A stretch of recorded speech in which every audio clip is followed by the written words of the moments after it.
This is a map of the Colorado River Basin, tracking the Colorado River and its tributaries from where they begin to where the river empties in the Gulf of California. Notice how the river is much thicker just north of Arizona's northern border. This area, named Lake Powell, is a creation of Arizona's Glen Canyon Dam.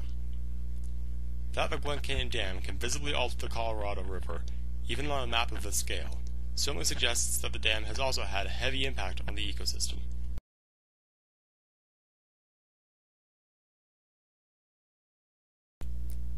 The Glen Canyon Dam had a dramatic impact on the downstream environment because it transformed how the river ran.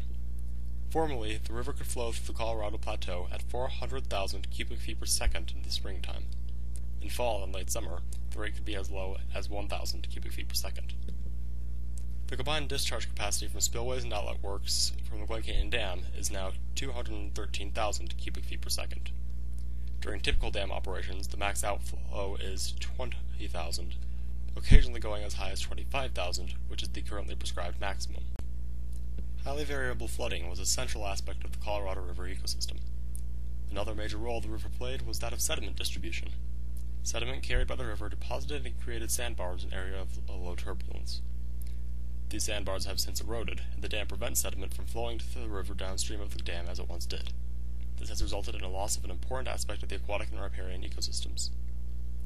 Besides the steady flow and the erosion of sandbars, the Glen Canyon Dam has also changed the water temperature of the river downstream.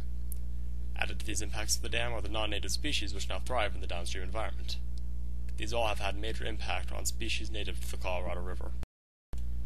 To remedy the harm done to native species by the dam, the United States Bureau of Reclamation has conducted high-flow experiments, or HFEs. The U.S. Geological Survey's stated goal of the HFEs were to learn how to better manage the river's resources and to improve scientific understanding of physical and biological processes in the river. The first of these was in spring 1996.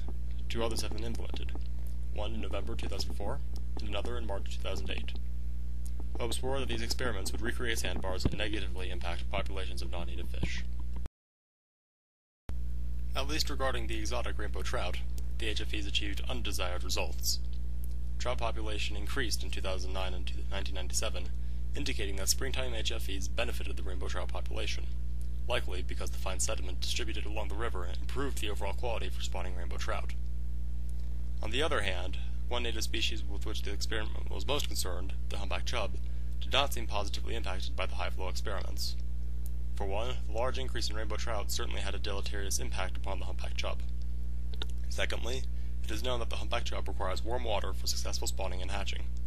The U.S. Geological Survey speculates that too much weight has been given to the influence of geomorphology and flow patterns upon the humpback chub, while the effects of water temperatures, which HFEs do not significantly change, was underestimated.